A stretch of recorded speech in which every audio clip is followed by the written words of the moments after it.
Gilbert Gottfried, and this is Gilbert Gottfried's amazing Colossal podcast.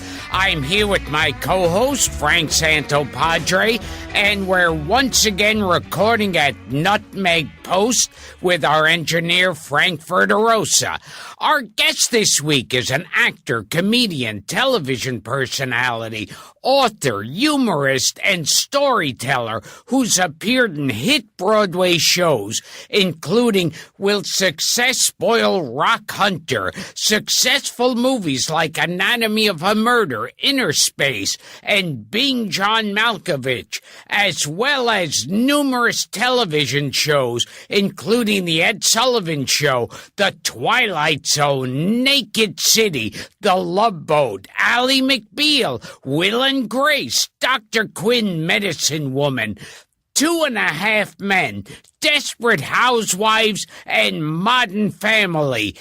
He's made over 200 appearances on The Tonight Show with Johnny Carson and was a frequent panelist and celebrity contestant on dozens of game shows, including To Tell the Truth, What's My Line, I've Got a Secret, Stump the Stars, Match Game, Password, and the $10,000 Pyramid, just to name a few.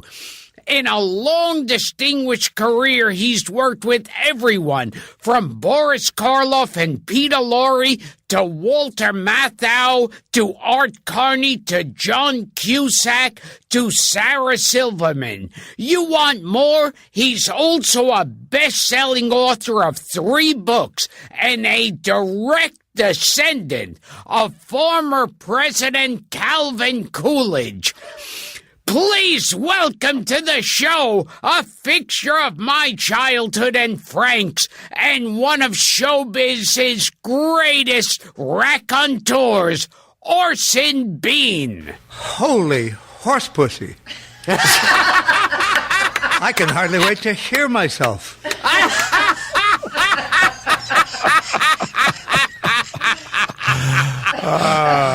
Okay. Now, to start off, and the main reason, I think the only reason we wanted you on the show is to clarify.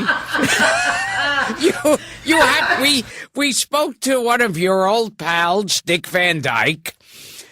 Yes. And Dick Van Dyke revealed that you and he would go to the zoo together a lot. You know, I did a one-man show recently. Dick Van Dyke came to it, and he says, do you remember we used to go to the zoo a lot? I said, Dick, I have no memory of going to the zoo ever, much less a lot, with you. And now he's telling other people that we went to the zoo. Well, according to Dick Van Dyke, he says that the two of you were inseparable, of course, and would go to the zoo every day, and you would go to the monkey cage. Stop, you're making me horny. Do you remember anything about a monkey? Because Dick Van Dyke said that you and he would visit the zoo every day and watch a monkey who would jerk off in his cage. All monkeys jerk off. You don't understand that. Dick thought he was seeing something special. You have a monkey, the monkey's going to jerk off and come on you. You can't. That's what monkeys do. I kept trying to tell Dick. I said, no, monkeys, no, look, he's jerking. I said, I know. So this proves Darwin's theory once and for all. And I think of old, great, legendary comedy teams. Yes. I think the one that everyone wants to know about is Low, Height, and Stanley. Low was a dwarf. Height was a giant, and every time I worked with them, they had a different Stanley. They said, "Fuck him, we ain't paying him $100 a week. We don't want to pay nothing for a normal-sized guy." They did a comedy knockabout act, which ended with Height's giant thumb stuck against Low's nose. which elicited a bit of laughter from the great unwashed. So the giant and the midget would fight, and Stanley would just kind of be there. He was the middle. He was the straight man in the middle. But the odd thing I found was that the giant fancied himself an intellectual and thought I was one too. I was doing stand-up comedy, but he thought I was an intellectual, and he would try to discuss Schopenhauer with me. I tried to carry on as best I could, but I had nothing to say about Schopenhauer. Now, years later, I had occasion to work with yet another giant. Now, how many people do you know, Gilbert, that have worked with one giant? I mean, so I replaced Anthony Newley in a Broadway show called The Roar of the Greasemate, the Smell of the Crowd. Newley had the conceit of casting a giant in the show. And the giant befriended me, and he was an intellectual too, and tried to discuss Nietzsche with me. Now, I got a call from the stage manager one day. We had quite a run in the show, and he said, the giant is leaving, and so we want you to come in and read with a new giant. I said, a new giant? You're going to have to close the show. How are you going to? He said, please come in. It was at the Schubert Theater. I arrived on Schubert Alley. To my absolute astonishment, there were 17 or 18 giants all waiting to audition. Who knew?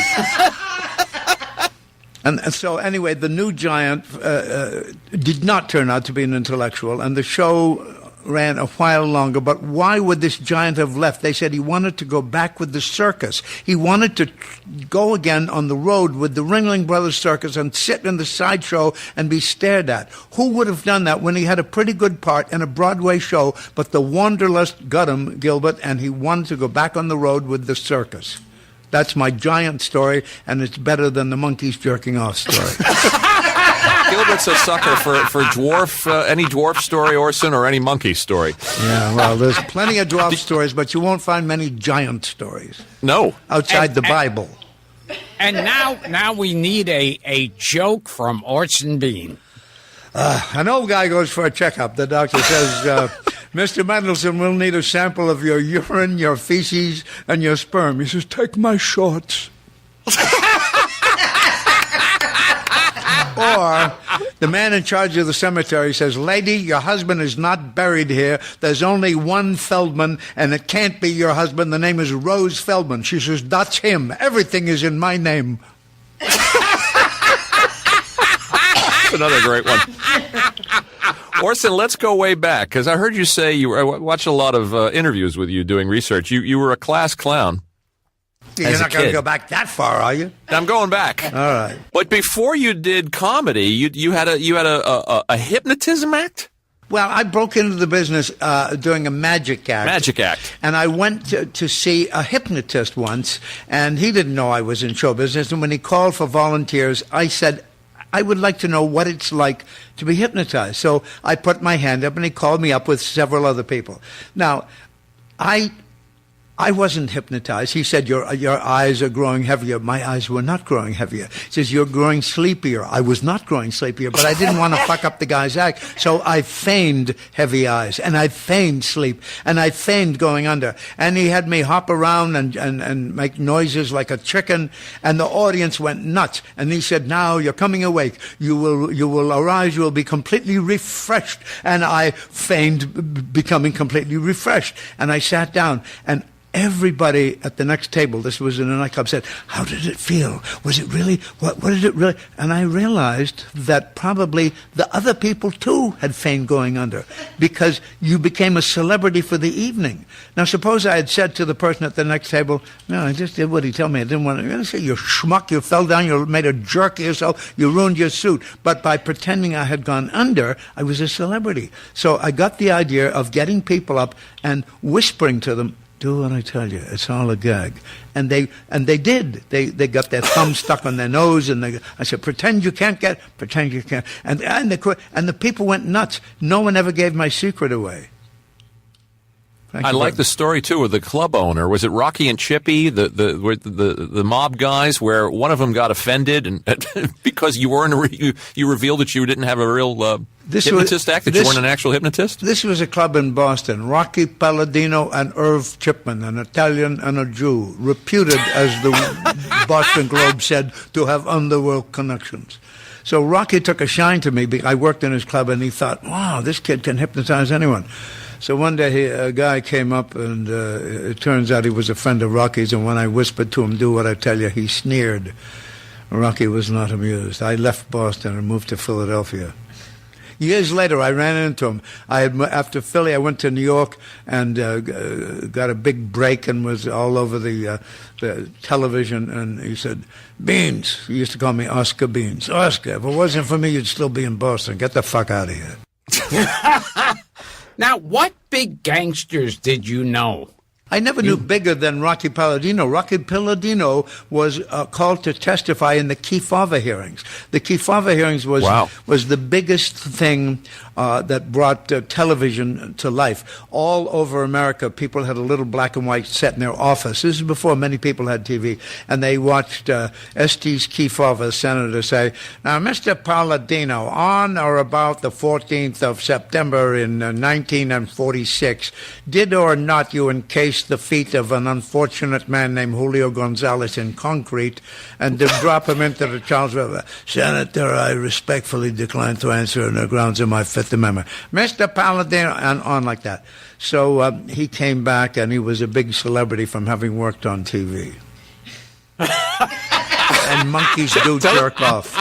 Tell us about your early act. So you did magic, you did card tricks.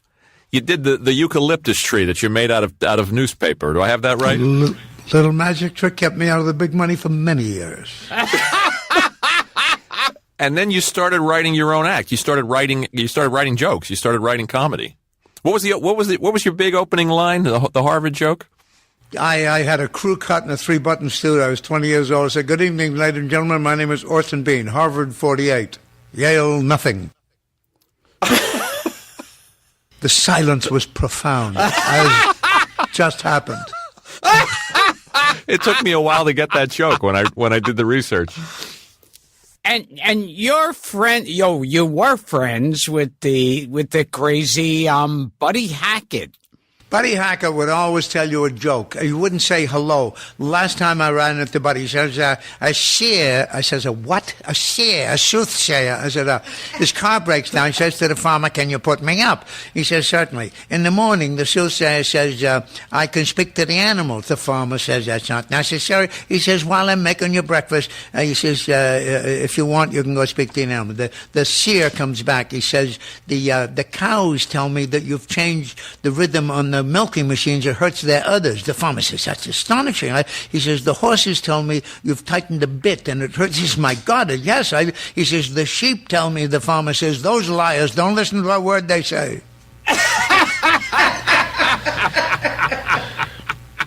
This is like an audience at the Moose Club in Altoona. Oh, yeah, the Moose Club was a place you used to play, right? Yes, don't remind me. Tell us about the Latin Quarter and the Blue Angel and the Vanguard and some of those places. I worked with Shoshana Damari, the Israeli nightingale, and the audience that she drew, international Jewry, was not amused by me with my crew cut in Harvard 48, Yale nothing. I did not get many laughs, but I did get to have my way with Shoshana Damari. Shoshana Damari looked like the concubine of Cyrus the Persian. She was direct from Israel, and she smelled of incense when she walked in the room. And she was dark, with dark ringlets on her hair, and thrillingly beautiful in a Middle East kind of way. And shortly before our engagement was over, which was 6 weeks, and before she returned to Israel, she accompanied me home, and at the antepenultimate moment, she threw her arms in the air and said, fuck Shoshana. It was quite a thrilling moment until I discovered after she left that she had fucked the band, the bartender, and the hat check girl. She's dead now, so it's okay to tell the story. It's okay. It's okay. Now, my wife was arranging this interview with you, and she said, that you said to her about me, I love him more than you do. I do, Gilbert. When your wife and my wife die, I'm coming for you, and it's California, so we can do it.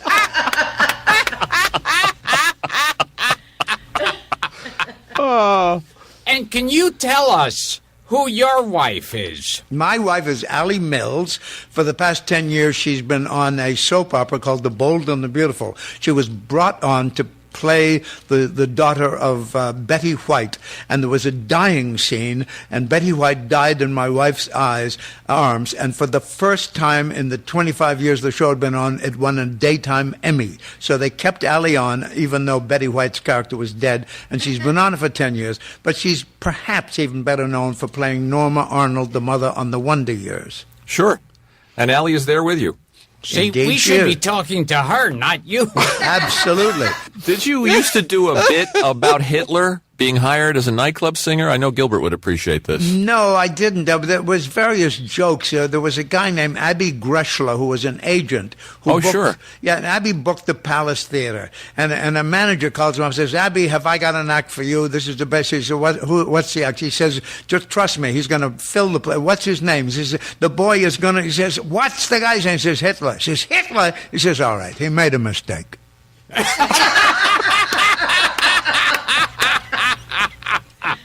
Unbelievable. Now, you worked with Boris Karloff. I did. Yeah. And Arsenic and Old Lace. Yeah, it was the first color cast, the first live color cast in the country. NBC laid a coaxial cable. This is before the days of satellites or anything. And they laid a coaxial cable across the country. And they were able to have color TV live. There was no tape in those days anyway. And so to celebrate it, they put on what they called a special, a production of Arsenic and Old Lace, which had been a Broadway hit musical. Not musical, a straight play. And I played the brother of Boris Karloff. When they made the movie, it was Cary Grant of all things. Right, you played Mortimer. I played Mortimer, and so I worked with Boris Karloff and Peter Lorre and the two old ladies who were characters in this show. Arsenic and Old Lace were Helen Hayes and Billy Burke. Everyone knows Helen Hayes is the first lady of the American theater, but Billy Burke was the good fairy in The Wizard of Oz. Oh, she was Glinda the Good Witch. Glinda the Good. Come out, wherever you are. I think she was married to Flo Ziegfeld. She was indeed. He had picked her out of the chorus. And she called... What an amazing cast. Yes, and she called all the munchkins out. Every fucking midget in the country was in The Wizard of Oz. And then they went back to appearing in carnivals, and their billing was always stars of The Wizard of Oz. They're fucking midgets.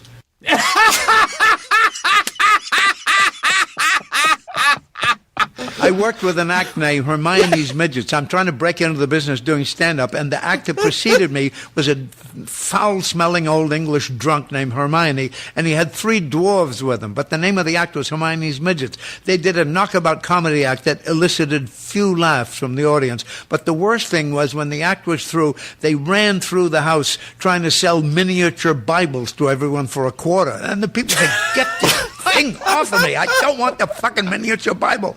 And then the guy says, now the comedy star of our show. And I came out to an audience that was in distress. Now, can you tell us a little about Karloff and Laurie? Oh, Karloff was an angel. He was a gentleman. It was a long, hot rehearsal in hot studios in an old film studio in the Bronx. And Laurie was miserable. Oh, we're never going to get a break. It's hot in here. And Boris would say, relax, Peter. It's all in a day's work. And he was the sweetest man in the world. There are these big camera things that are weighted so that the camera can go way up in the air, and there's a weight on the other side, and they're called the monster. And the guys would yell, get that monster over here, and Karloff would say, I beg your pardon. Not a joke. It's an anecdote. It's a sooth to be said. You've heard the term soothsayer? Well, I just say the sooth. You were a kid when you did that show, Orson. Yeah, you must it was have been ridiculous. He was 65 and I was 27 or something. I don't know. Yeah, he was my brother.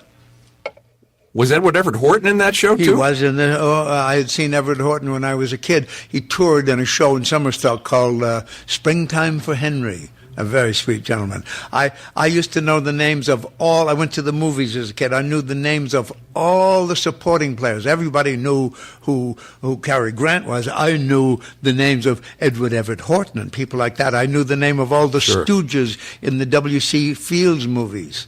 You know, Grady Sutton was the half-wit son-in-law, right.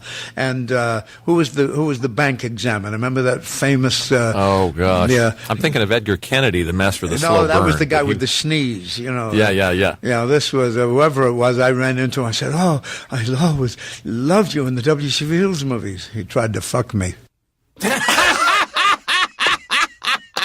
Did you ever work with the Stooges? I never worked with the Stooges, but I adored the Stooges. I adored the Stooges in all their various incarnations. When the original Curly Joe died, he was replaced briefly by a guy named Joe Besser, who was what they called a Nance comic. The most famous... No, the original was Curly. Curly Joe was the last. Then, all right, Curly, and then Curly Joe was Joe, who was the last one. Yeah, DeRita. His name was Joe DeRita. Was Curly, but they were really Shemp. brothers, the original three. They were really brothers. Shemp Howard, Mo Howard, and Curly Howard were brothers. Oh, yeah. Okay. No, that's it. This has been an educational program. What were you saying about Joe Besser being a Nance comic? Yeah, a Nance comic was a term for a sissy comic. And there was a lot of them back in the politically incorrect days, or politically correct days, when you could make fun of sissies. And Joe Penner, who said, I want to buy a duck. Oh, yeah, that was Joe his Penner. punchline. Joe Penner was the most famous Nance comic that I can remember. And Joe Besser was, you nasty man. He would wave. Now, Milton Berle used to sing a song. He wanted a girl, she wanted a boy, and they're both satisfied with their baby. You could do jokes like that. Not anymore. You'll probably cut that out of this podcast, won't you? And back Not then, necessarily, Orson. Yeah, back then, I remember growing up, and there were these people like Paul Lynde and Charles Nelson Riley. Yes. And you didn't think of them as gay. You Sure. thought of them as eccentric. Rip Taylor. Eccentric, yes. Paul Lynde was in the center box of Hollywood Squares, and he would do the most outrageous things, like Paul Lynde to block. What is a pullet? And Paul says, a little show of affection. And then he would culture it by saying it's an old chicken or something, you know, so they could play the game. Paul Lynde, my wife did Touched by an Angel in Salt Lake City, which is where they shot it from. And the guy who picked her up at the plane said that the week before he had picked up Paul Lynde. And Paul had said, all right, before we go to the studio, take me to where the gay bars are. I'm sure there's gay bars in Salt Lake City. And the driver knew where they were and took him there. And Paul dropped in and had a drink or two. But they had the most brilliant conceit in the Broadway show and subsequently the movie of Bye Bye Birdie of casting Paul Lynde as the all-American father. And he sang that great song, and a hymn to Ed Sullivan. He said, I got a beautiful wife, 3 swell kids, and now Ed Sullivan's coming to my house. Ed, I love you. And the music would swell, Ed Sullivan. As long as you brought up Ed Sullivan, you had a relationship with him. I mean, you were on the show a lot of times, and we were going to get to this, but when you were blacklisted in the 50s, I mean, Ed Sullivan was somebody who actually came to your aid. He did. A lot of people make fun of Ed Sullivan, but he was a great guy. He said, I'll help you when I can. Well, you know, I wasn't a communist, but I was horny for a communist girl and went to some meetings as a result. And I ran for office and got elected to first vice president of AFTRA, and we ran on an anti-blacklist slate. So the blacklisters, the Red Channels people, were furious, and they blacklisted me. And Ed himself called and said, the booking Sunday night is out. I don't know when I'll be able to use you again, but I'll help you if I can. And I stopped. I went overnight. I stopped from being the hot young comic at CBS and was incidentally replaced by my longtime nemesis, Dick Van Dyke. Was there a pilot? Was there an Orson Bean pilot that was canceled? Indeed, but it never was aired because I was blacklisted. Luckily, God looked after me before I even believed in him, and I got a Broadway show that ran for a year. The Broadway was never affected by the blacklist because the blacklisters got to sponsors. There were no sponsors on Broadway. The tickets were bought directly by the people. But on TV, people buy Jell-O, and the sponsor sells, the maker of Jell-O hires the show and the actors. So the blacklisters worked through the sponsors of Campbell's Soup and things like that. Anyway, a year to the day, Sullivan remembered and called me up. He said, I think the stuff is past enough and I can book you again. And he did. He didn't forget. Back in those days, we were told, I did a show for 26 weeks before I was blacklisted called the Blue Angel Show, based on a club I was in. And we had entertainers on. And when Pearl Bailey was on, she was African American. In those days, it was called black. And we were told, don't touch her. If your shoulder even touches a black person's shoulder and you're white, we will lose stations in the South. So I did as I was told, feeling terrible, but that was that. When Pearl Bailey went on the Ed Sullivan Show, he threw his arm around and said, how you doing, Pearlie? All over the South, stations went away. And the switchboards of the local affiliates lit up. What happened to the Ed Sullivan Show? Well, he touched a Negro. Well, I know, but it's the Ed Sullivan Show. That was the end of that nonsense. It was the hottest thing on TV, and he had the clout, and he used it. And did you have close friends affected by the blacklist? Yeah, I knew a lot of commies. No, I didn't have a lot of them, but I saw it was a weird experience. I saw actors cross the street to avoid having to say hello to me. The doorman at CBS turned away when I passed him. That's how rough it was in those days. Wow. And the play you were in wasn't just any play. We mentioned it in the intro. It was with Success Spoil Rock Hunter with Jane Mansfield. Yeah, Jane Mansfield and Walter Matthau. Walter Matthau. Yeah, he had been in about 30 shows, all of which had closed in a week. He suddenly got in a show that was a hit, and he wasn't used to it. It made him nervous. And he was also pissed off that Jane Mansfield got all the publicity. Jane was on the cover of Life magazine twice in 1 year. That never happened before from that show. It made us a hit, but it annoyed Walter. He said, the bitch upstaged me again last night. I said, Walter, she's an amateur. She does it by mistake. Yeah? How come she never once by mistake downstages me? I love Jane, though. She was great. And you've known Walter a long time. Oh, yeah, Walter and I became friends and went on for a long time after that. But I never saw Jane after the run. But I was the only one that liked her because the others were all jealous of her. I didn't give a shit. Orsie, she called me, Orsie, come in here. I would walk into her dressing room. She was naked as a grape. She was a farm girl from Texas, had no inhibitions. I never knew where to look. She would say, look out front through the crack in the curtain. Tell me if anybody famous is in the house. If there was a celebrity in the audience, she always gave a better performance. One night, Marlon Brando came to see the show. I knew him slightly. I had met this star and that. There are no strangers in the aristocracy of success. Oh, that story's in your book. Brando coming to see the show, yes. But he wanted to see. He wanted to see. He didn't want to see Mansfield. Either. He wanted to meet an actor. Yes. Didn't he want to meet somebody else? Yes. You've done your research, haven't you? You lead me into these anecdotes quite skillfully. I do what I can, Orson. Yes, Frank. Whether I want to tell it or not, I have to now. You don't have to tell it. I said to Marlon, I did know him slightly, you want to meet Jane? He says, no, I want to meet that guy, Harry Clark. Harry Clark was an old comic from musical reviews. And he had a scene in the show where he pretended he was going to get an Oscar, and he grabbed a water cooler from the desk and stood up with his prepared speech. He was based on Harry Cohn, the great Hollywood producer. And with tears rolling down his cheeks, he said, I came to this country an immigrant boy. The audience laughed. And Marlon Brando wanted to meet him, so I took him up 3 flights of stairs. I'm shortening the story as much as I can, not as much as I'd like to. And so he came out, and I said, Harry, I want you to meet my friend Marlon Brando. Oh, a great friend.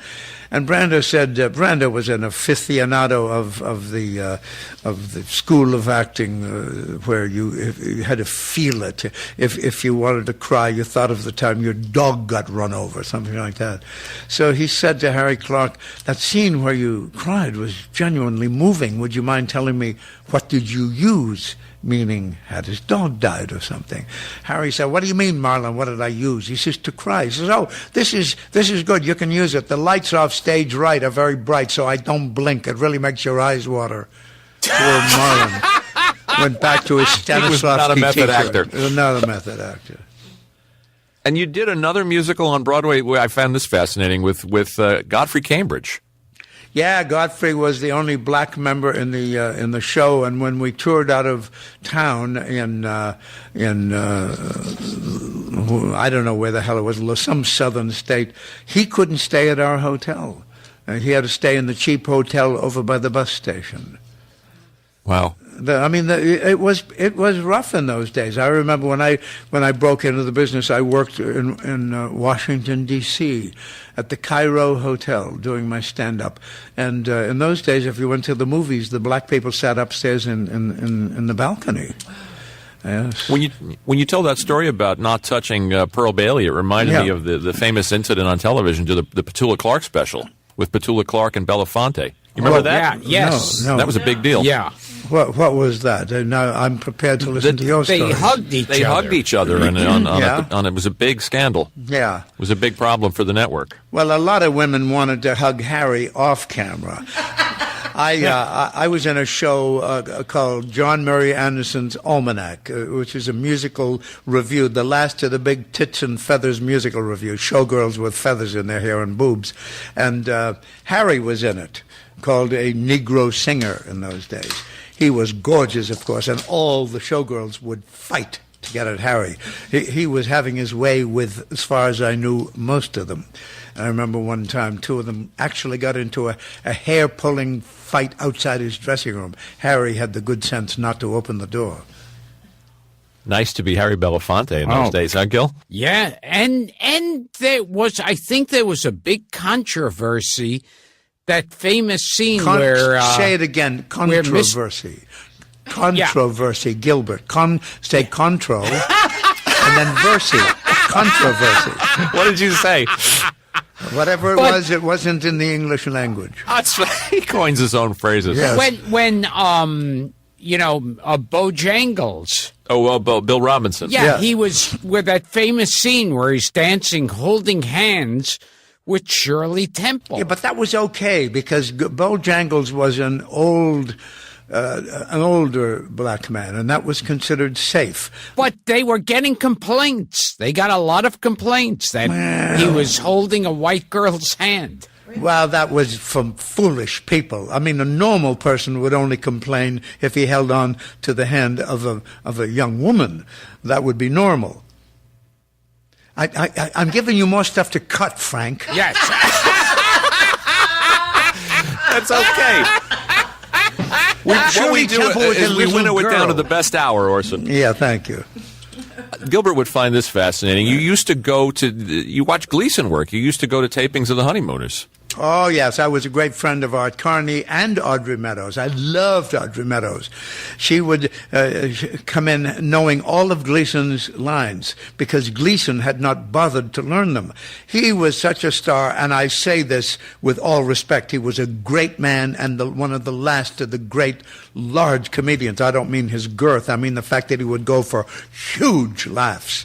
Mm-hmm. But she had to know all of his lines, and if he forgot, she would feed him. And to this day, if you watch The Honeymooners, you can say, next, I suppose you're going to tell me, Ralph, you invited the boss for dinner. Or, now I imagine you're going to say, and yeah, listen, yeah. And one of Gleason's famous moves on The Honeymooners was he would start patting his belly. Yeah. And that was a way to tell Audrey Meadows that he didn't remember his next line. You see him start slapping his belly. Well, she was prepared. And Art, too. I loved Art Carney. I would hang out with Art in the street. I mean, his role on The Honeymooners was the guy who was a sanitary engineer. He worked in the sewers. And then when I would walk down the street without Carney, fans would come by and say, "Hey, Artie, how's things in the sewer?" And he would always smile generously. A wonderful guy. I loved him. I loved Gleason. Gleason let me come and hang out when he was doing his big 1-hour variety show at what was in those days called Studio 50. It's now called the Ed Sullivan Theater. And it's where David Letterman does his show until he retired. But before the show went on, there would be a bunch of comics in his room, and he would let me come in. I was a young, wasp. I was a kid. I had a crew cut, and all these Jewish comics would say, "What are you letting this kid come in here for? Take an on variety. Tired of Jew comics? Try Orson Bean." But. I remember you telling a story where you were talking to Anne Bancroft. Yeah. About why she married Mel Brooks. I was sitting with Mel. I knew Mel slightly. He and what's his name that played the straight man to the Carl Reiner. Carl Reiner would sit on their porch out on Fire Island because he had a house on Fire Island. I had finally made enough money in New York that I rented a house for a month, and I picked the part of Fire Island that Mel Brooks was in the hopes that I would get to meet him. And I would walk by his house every day, and one day he spotted me and he says, "Hey, kid, you're that kid, come up here." And they were doing a precursor of the 2,000-year-old man. This was called The Second Man. It was the same old Jew, but it wasn't the 2,000-year-old man. But this guy was the second in command to people like Moses. He says, "Yes, I was a stonecutter to Moses. He made 15 commandments, dropped one. After I worked so hard on that, he never said he suddenly was 10 commandments." He was also a sailmaker to Blackbeard the pirate. He says he was a son of a bitch, killed people. He says, "I made a new sail, put it up. The son of a bitch climbs up in the rigging, puts his hook in my sail, comes all the way down. A dirty bastard, killed people, wrecked my sail." So the second man did not work, so it ultimately evolved into the 2,000-year-old man. I'll keep telling these. You pick out the ones you like. Yeah, they're all good. No, they're great. But you asked Anne Bancroft why she married him. Yeah, Frank found the anecdote. I have to tell it. Yeah. I was invited to dinner. I was having dinner in a restaurant with Anne Bancroft and Mel Brooks, her husband. And I had a couple of drinks, and I said, "Annie, what is a gorgeous, classy dame like you married to this ridiculous little Jew?" And she said, "He makes me laugh." And sure enough, that was the power he had over her. Later in the evening, she dissolved in helpless laughter and almost slid under the table. Mel took one arm, I grabbed the other, and we pulled her back into the chair. You see, this is because women are power fuckers. Men are youth and beauty fuckers, and women are power fuckers. Your wife married you, Gilbert, because you have the power over her of making her laugh. Well, Annie Bancroft was attracted to the power that Mel Brooks had. Jackie Kennedy married the powerful Jack Kennedy, and when he died, she married the richest man in the world. His power was money. Women don't care what a man looks like. Thank God for you and me. I like the memory course joke, Orson. You tell that one? Oh my God! I was just about to ask that one. That's a great one. How the hell do you find? The guy says, "I took an old Jew. He says, I took a memory course." He says, "It's good." He says, "I remember everything like a memory, like a steel trap." He says, "Where could I take such a course?" He says, "It's from a doctor." He says, "What's the name of the doctor?" He says, "Believe me, I got him." He says, "What's the name of the doctor?" He says, he waits a second. He says, "What do you call that flower? It's red. It's got a long stem with thorns." He says, "A rose." "Yeah." She says, "Rose. What's the name of the doctor? Give me the memory." Love that one. You know what gets me about all your jokes? Yes. Is that you, to me, are like the ultimate goyim. Yeah. And every one of your jokes is so Rosenthal's talking to his son Moishe. I put 10 jokes on YouTube because we saw them. They're great. My grandson said, "Grandpa, nobody tells jokes anymore. People do shtick, they tell lines, but nobody does jokes. They're gone, and you have to preserve them for posterity." So I put my jokes on, and I was written up in a conservative Jewish journal called Commentary by a guy named Norman Podhoretz, and he said, "OrsonBean is not a Jew, but he understands Jewish humor better than most Jews." That's quite flattering. Wow. Yes. Not amusing, but flattering. Orson, there's so much stuff here on my cards. I mean, what would you like to talk about? You were one of the founders of the Sons of the Desert, which we were talking about off mic. Let's talk about Donald Trump. Let's not. Did you know Stan Laurel? You must have. Stan Laurel, I had the great good fortune to become a friend of Stan Laurel's. I found out, I think from my old nemesis, Dick Van Dyke, where he lived, and called him up, and he invited me up. He knew who I was. He knew who all the new young comics were. And I wanted to talk about how did you think up the gag where you and Ollie have the car that falls apart. How did you think No, he wanted to talk what was happening in comedy, what's being done, what's funny, who were the new young funny comics. He was very au courant, and that means in the present, Gottfried. And we had Chuck McCann on the show too, and it was the days when Stan was living in the hotel in Santa Monica, and he would receive guests. Yes, right? he had a beautiful young wife who doted on him and looked after him. Women are power fuckers, men are youth and beauty fuckers, and it is said that because he never got to save any money, he didn't own any of his films. And when they were being shown all over TV in the early days, he never got a penny from it. But I'm told that this is true, and I don't know it for a fact, but I think it sounds logical, that Frank Sinatra picked up very quietly all of his bills. Wow, I never knew that. I had heard that Frank... Did you know that, Gil? No. I don't know if it was true, but I heard it, and I've heard other people say that Frank had a mafia mentality, and the mafiosi were some of the most interesting people I ever met, and some of the most generous people I ever met. If you crossed them, they would put your feet in concrete and drop you in the Charles River, but if you didn't cross them, they would do wonderfully generous things for you. I always liked the mafia. I always liked The Godfather.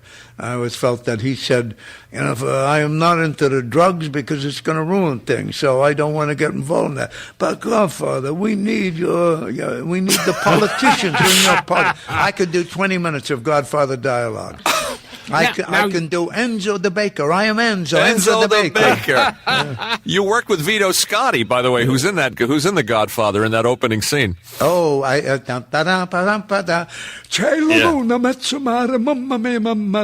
was the song at the wedding. You worked with Vito Scotti in The Twilight Zone that Gilbert and I were talking about, Mr. Beavis. Wow. With Henry Jones. Yes. And William Shallert. Now you worked with Dustin Hoffman. I did. The Star Wagon. Yes, that was the first job Dusty ever got paid for. It was his first television appearance, and I was cast in the lead in a Maxwell Anderson play, and it was the first use of tape. Tape had just been invented, and the videotape mechanism that was used to tape this show on location all over Connecticut, the videotape filled an Atlas moving van. The same stuff that would fit in the palm of your hand today took up an Atlas moving van, and Dusty and I have shot all over Connecticut, and it was a play by Maxwell Anderson. And Dustin Hoffman later said to me, I fucked your wife's sister with the red bush. Wow. You almost buried the lead there. Right?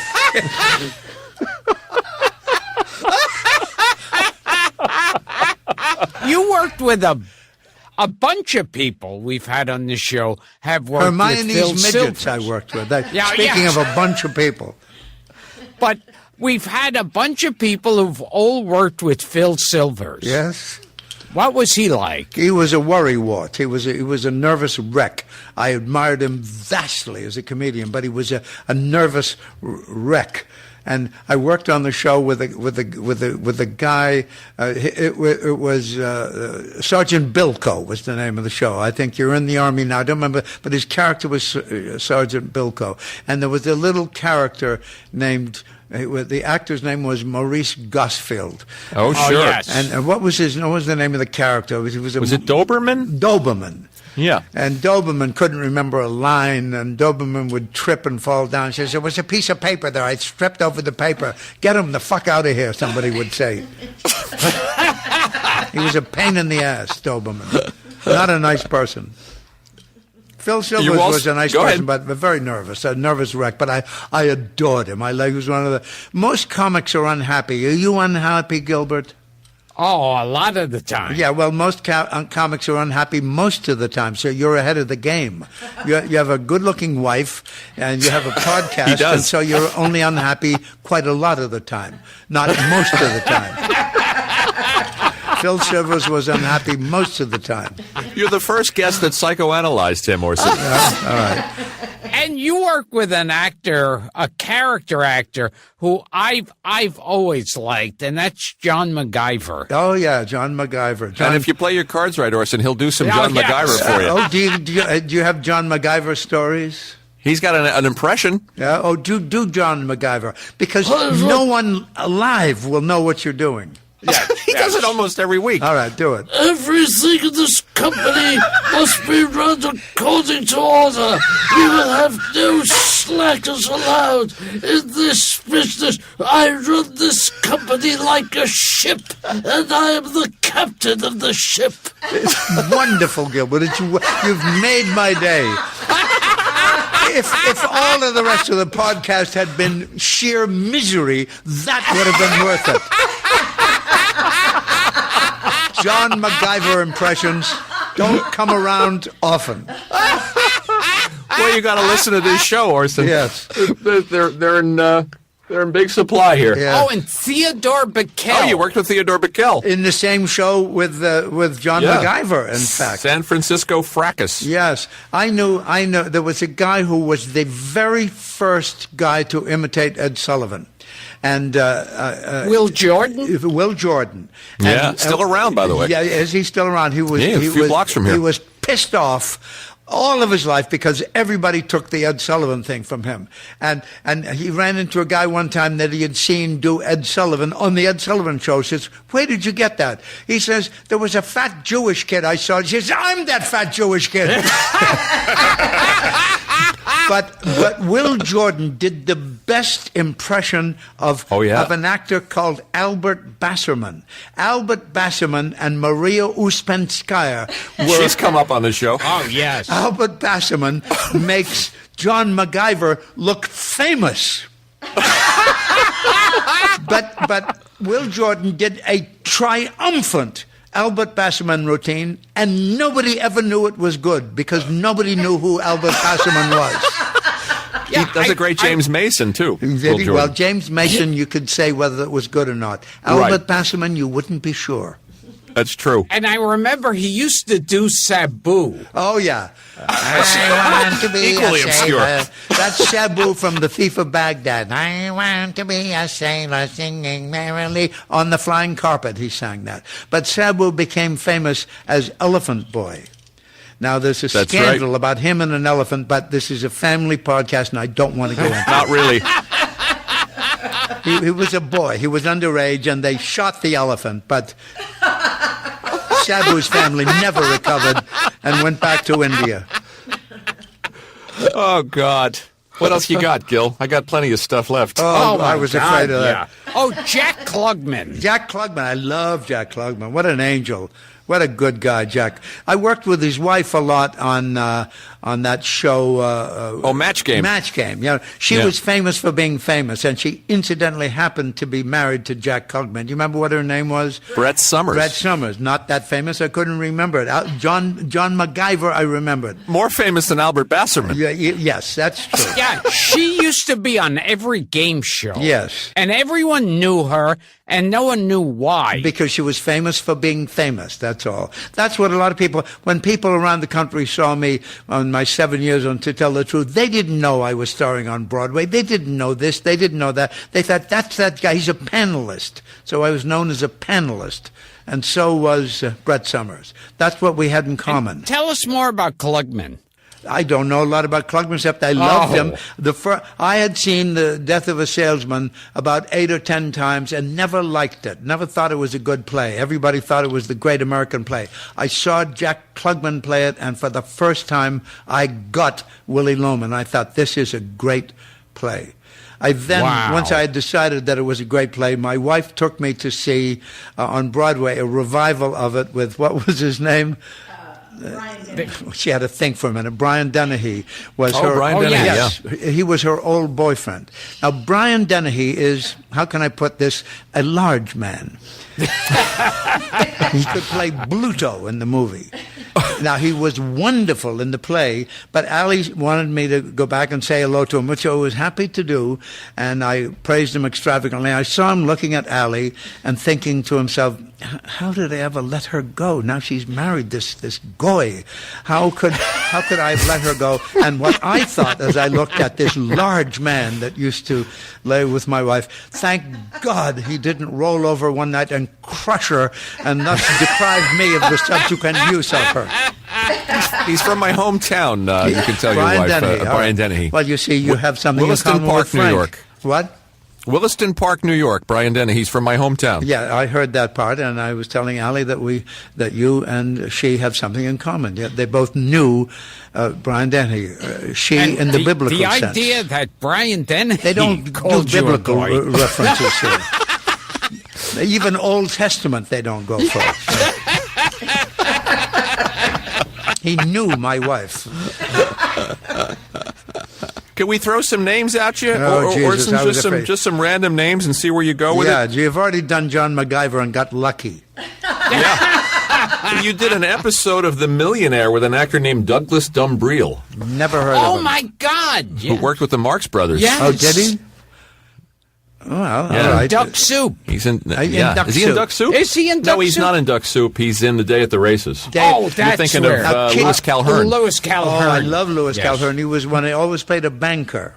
Yeah. Yes. I knew these people. I knew who played the communists, who played the bankers. Louis Calhern was always a banker. Now, I sat for 7 years next to Kitty Carlisle, and in those days, with the Marx Brothers, they felt they had to have music. So Kitty Carlisle and Alan Jones were the musical respite in Day at the Races and in A Night at the Races. Night at the Opera. A Night at the Opera and Day at the Races. But they were in both those pictures. And that's except that I got to know Groucho, and I love Groucho, and I have wonderful letters from Groucho. In the days before email, if you wrote to Groucho, he would answer you. He was an inveterate letter writer, and I have wonderful letters at home from Groucho. And from John MacGyver, too. John MacGyver's writing to you. Yeah, he never wrote much. But not Albert Basserman. Not Albert Basserman. Fuck him. He wrote in German. What was it like to hang out with Groucho? Oh, I love Groucho. He was a sweet man. I got to know Groucho because Groucho did a Gilbert and Sullivan thing, the Mikado, on TV. Oh, sure. And was roundly criticized by the critics. I told Groucho I thought he was wonderful, so he loved me ever since.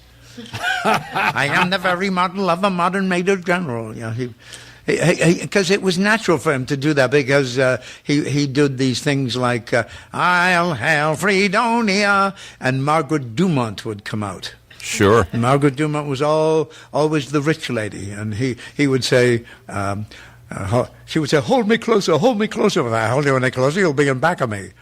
I must have you for my wife, although what my wife would do with you, I can't imagine. Oh, Mr. Flywheel.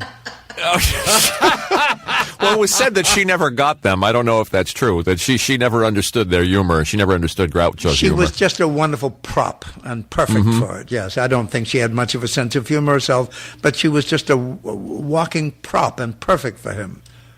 all of the women in W.C. Fields movies and Laurel and Hardy movies were shrikes, shrews, hardens. It's a good word. Yes. Shrike. I mean, W.C. Fields' wife in every movie would say, "Oh, I rue the day I married you. My mother warned me, but would I listen? Oh, no. Yes, dear. Yes, dear." And now Frank brought up that you were on the Jack Parr show when he walked out. Yes, I was a regular on with Parr, and I don't think Parr ever cared for me. But you know, he was a goy too. He was a wasp, and he had me on. And I happened to be on the night that Jack Parr got all offended because they had censored his WC joke. WC were the initials for water closet, which in turn was a euphemism for toilet. How times have changed. Indeed. When that would be censored, and he was filled with outrage, and without telling the network or McMahon or any of the people on the show, he got up and left. Now, Ed McMahon kind of was ready to take over and run the show. Or it was Hugh Downs in those days. Hugh Downs, yeah. Hugh Downs was ready to take over, but I came out and badmouthed NBC. And that's why I never got to take over and run the show. And that's why Johnny Carson did. Interesting. Long silence. Yes. Interesting. I didn't know that. Yeah, I was. And you did. I was next in line. I was the heir apparent to the show. I had hosted it over 100 times, and they loved me, and I was ready to go.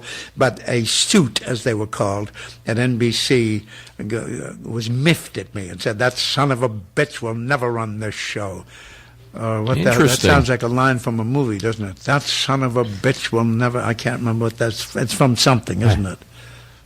And you, it's John Marley's character saying that he never gets that picture. He never gets Jenny that Fontaine. picture. Never gets that picture. Dago son of a bitch will never. And that is supposedly based on the real life thing that Sinatra didn't get From Here to Eternity, because he was messing around with Kim Novak, who was the property of Cohn, Harry Cohn, Roy Cohn.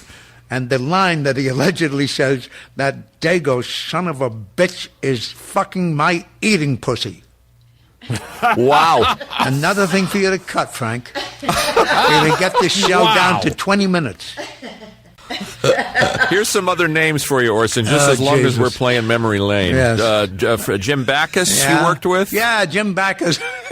Jim Backus was the voice of Mr. Magoo. Sure. But he was also a great friend of the guy that used to play. This is not a good story because I can't remember the name of the guy or the character he played. But it was that wonderful guy who played Marv Fickert. No, Marv Fickert. Oh, Jonathan Winters. Now we're back to Marv Fickert. I was with Jonathan Winters the night he made up Marv Fickert. The night. Tell us about that. That's cool. Oh yeah, Johnny and I were both young comics breaking into the business. I worked the Blue Angel, and Johnny worked the club around the corner called the Ruban Bleu. And he did this character for me of Ma Frickert. And Lenny, the hired hand, comes in, and Ma is in a wheelchair. "What are you doing in the house, Lenny?" "I came to see you, Ma." "Oh, if I could get this chair over to the mantelpiece, I'd get my dead husband's shotgun and blow you out of here. What are you doing? Don't stick that thing. Oh, don't. Okay, Ma, I'm going to go back out the barn, tend to that sick heifer, but I'll be back. She says, "We'll see that you are." That was the original dirty Ma Frickett that he then cleaned up to do on Johnny Carson. I always thought Aunt Blabby, Johnny Carson's Aunt Blabby, was sort of Blabby came from Ma Frickett, and so did the guy I'm trying to think of as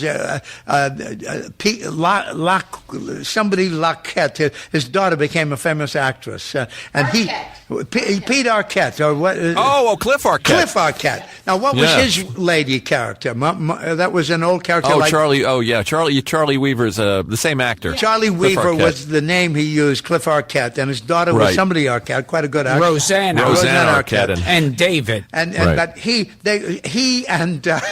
was doing something with the guy that you asked me the question about years ago, Frank. It was the guy who was the voice of Mr. McGrew. No, I've forgotten. Jim Backus. Jim Backus says to him, look, it's your lunch break. I can't stand the food in the commissary. We're going off the commissary. So he drove Cliff Arquette as Charlie Weaver, but Charlie Weaver kept the old lady wig on in this convertible. And Jim Backus said, take the wig off. Come on, Cliff. Don't. No, he kept it on. They pull up at a red light, and Cliff starts talking as the old lady to the man in the next car waiting at the red light. She says, lovely day, isn't it? The man says, what a beautiful day. Couldn't ask for a nicer day. And she wins the guy over. Says, yeah. And just as the light turned green, the old lady says to him, how'd you like to get your cock sucked? And Jim Backus says, Jesus, and pulls off, thinking he'll be recognized. He'll be the one that they'll call the cops on. Well, shows are intersecting here because Peter Marshall, we had Peter Marshall on the show last week. Did you? Orson, and he told us that Cliff would do drag in shows and then go on Hollywood Boulevard and walk around in drag. But not just for fun, right? Not for fun. Sexual, for fun, not to pick up sailors. Yeah, well, this was another example of it. Ergo, Peter Marshall was probably right. Yeah. Marshall was, as you knew, was the host and on Hollywood Squares, and therefore got to know all of these funny people. Sure. He himself he was half of Noonan and Marshall, and you worked with Tommy Noonan. Yeah, I did on my first big musical. I was signed to play opposite Marilyn Monroe, and that was the movie she quit 20th Century Fox over, so I never got to play opposite her. But I did get to play opposite Jane Mansfield and a number of other beauties in my day. I never thought Noonan and Marshall, that act was that good, so I was glad that Peter went on to another line of endeavor, host. Mm-hmm. Yeah. Now, I heard Jonathan Winters, aside from being crazy on stage, that he was more than a little crazy off stage. He got into the cooking sherry pretty good, and for a long time that fed his craziness. But when he joined AA and stopped drinking, he was never quite as crazy or quite as funny. But, God, he was a great guy, and I loved him. I used to call him up about once a year in his dotage and say hi to him. And he always remembered who I was. Thank you. We were big fans. Yeah. How about, here's some more names. I'm going to just throw these out. Bob Cummings. Bob Cummings, yeah. I worked with Bob Cummings in that movie, How to Be Very, Very Popular. Yes. And then I was offered a big show, the lead in a TV show, and turned it down, and Bob Cummings took it. It was a show called The Living Doll, in which... Oh, we were talking about that with Julie Newmar. Yeah, why My would Living Doll. Oh, that's right. Yeah. We had a whole thing about... Julie Newmar was a girl that men would say of her, I climbed her because she was there.